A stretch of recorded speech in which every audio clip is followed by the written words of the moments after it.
I was 14 years old when I knew that I wanted to move to the States and go to nursing school.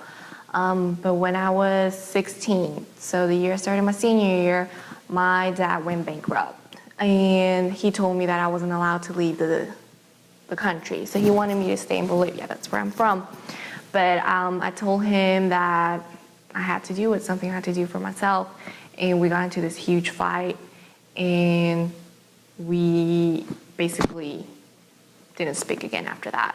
He didn't even come to my graduation, high school graduation, but he told me he wouldn't pay a penny for anything. So fast forward to 2008, that's when I graduated high school and I moved to the States, and I came with $200 in my pocket and all my belongings in one suitcase.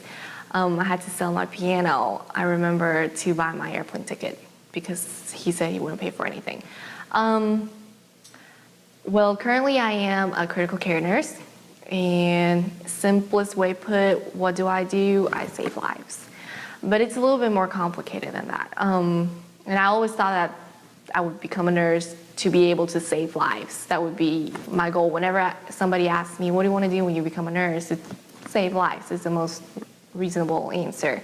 But 4 months into working as an ICU nurse, I was in the surgical room with this 95-year-old patient that was getting a coronary artery bypass times 6, which means that 6 of his major arteries were getting replaced, and he was 96. And I remember asking the surgeon, and I asked him, what's the point? Because he's 96, he's not gonna live that long. The surgery would probably have bought him 2 years at most before he would need another procedure or he would stroke and die. And that's when I started questioning whether or not I was in the right profession. Same guy, came out of surgery. I remember we were taking care of him, and one night he coded. That means that his heart stopped beating. So yes, you see a bunch of people in gray uniforms like me running down the hallway, grabbing the crash cart. You can hear the operator system calling code blue, ER doctor rushing up from the elevator, and I started chest compressions. And for anybody who does chest compressions, they know what I'm speaking about, but you're just there pumping away at a chest while you feel the patient's ribs crack. You can feel them crack and that's what they tell you. If you're cracking their ribs, you're doing it right. And you can just feel the ribs crack. This poor guy, 96-year-old, so skinny and pale, he just sank deeper and deeper into the mattress, and the family wouldn't let go.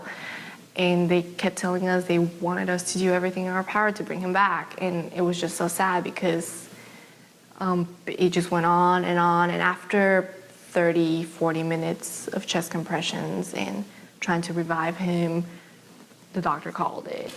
But it just gave me a brand new perspective about what living means, what I'm doing is, and that's when I decided I didn't want to be a bedside nurse forever.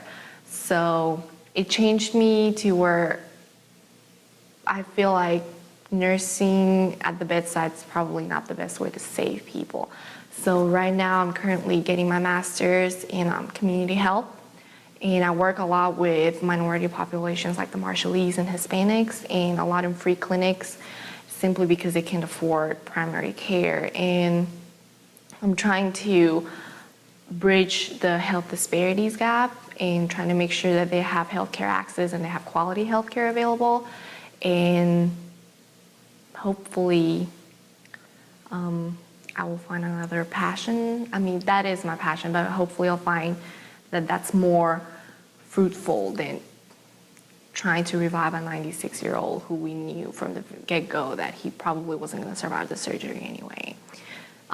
Now I am 24 years old, and I am Jack Bragg. I am Jack Bragg. I am Jack Bragg. I am Jack Bragg. I am Jack Bragg.